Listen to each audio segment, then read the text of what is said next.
Hello everybody, Christopher Goodman here, otherwise known as K6 Charlie Mike Golf, amateur radio operator.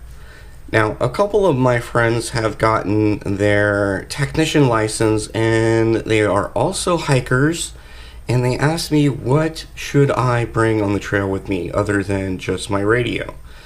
Obviously they have a radio something like this. This is a cheap Bofang, about $35 on Amazon. This is a 5-watt dual band version. This is the stock antenna that I got it with, and it's a nice little trail radio for not a lot of buck. There's not a lot of bells and whistles, and it makes a nice little radio for in your pack just for having a radio with you. Now the question is, what else do I need? That's a good question. First thing I would start off with is another battery.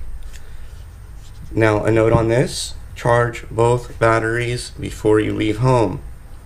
This is very important. I had somebody go up with me to a summit activation for Summits on the Air, and I had to lend him my battery. So, charge your batteries.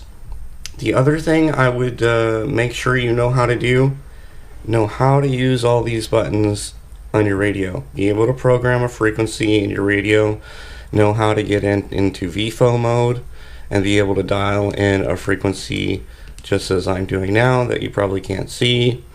I just put in 145555. Now I can press the button, get back into memory mode, and get back to my frequencies that I normally talk on. Know how to operate your radio just in case you meet a group and you want to stay with that group. However, they're not on a frequency that you have in your radio already. You can just pull up VFO mode and type it in. Also know how to program in repeaters. Know how to get into the menu settings and program offsets and DTMF codes for opening up basically a password for that repeater. Next thing I would bring: pencil and paper. Very important. This can act as your logbook if you are doing a Summits on the Air activation, and is also, I would keep it handy while you're hiking so that you can jot down any emergency traffic that you might hear. The other optional thing I would say is an actual logbook. This is my logbook from 2014, I believe. 2014. My Summits on the Air logbook with a bunch of contacts in it.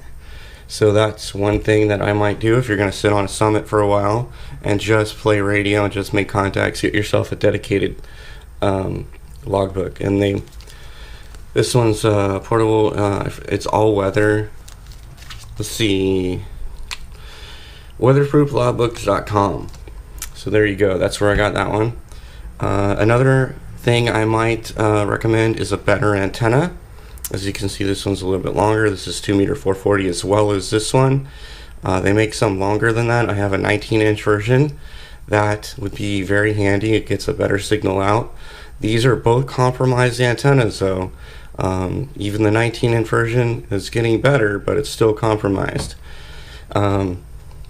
Next thing I would recommend is an adapter for your radio to go to a different antenna. This is an SMA to a BNC. And this fits in my BNC connector on my roll-up J-pole. This is my roll-up J-pole. This part right here is the antenna, and this part is the coax. The orange string is actually arborist line, which I had around for another project, so it's really strong, so I added it on. I can clip this to my fiberglass pole, and I can get this antenna up as high as I need it. You could also throw a rock around here, throw it up in a tree. So I would definitely recommend having one of these in your pack just in case of an emergency, or you're playing soda, trying to make contacts from a summit. This would be a great antenna. It's omnidirectional, unless you hold it at an angle, then it can be directional. But otherwise omnidirectional, so you can work 360 degrees around your summit. would definitely have that, and maybe even a means to hold that in the air if you know the trees aren't going to be there. One last thing I might recommend is a speaker mic. And you want to make sure that you get one that's going to fit your radio, that is for your radio. I have multiple different HTs that use different connectors. This is the HT. This will also fit a Wuxon. It's a Kenwood style connector, but I think the wiring might be a little different. So don't quote me on that, but just make sure it fits your radio and it's for your radio. Other than that, that's basically what you need for an outing. And that is also the basic setup I would do for a Summits on the Air activation. The battery, if you're just going out for a day, if you charge your main battery, you might be able to ditch that. I used to carry 2, then I dropped down to 1, figured out I just need the main one in the radio, so I don't even carry the extra battery anymore. But on a longer trip, over the weekend, or if you talk a lot more within a hiking group, I would definitely bring that spare battery. So that's what I would recommend. There's your basics. That's pretty much all you need, and that's pretty much all you need for a technician license for a Summits on the Air activation as well, and you'll make lots of good contacts with that. This is K6 Charlie Mike Golf. Clear.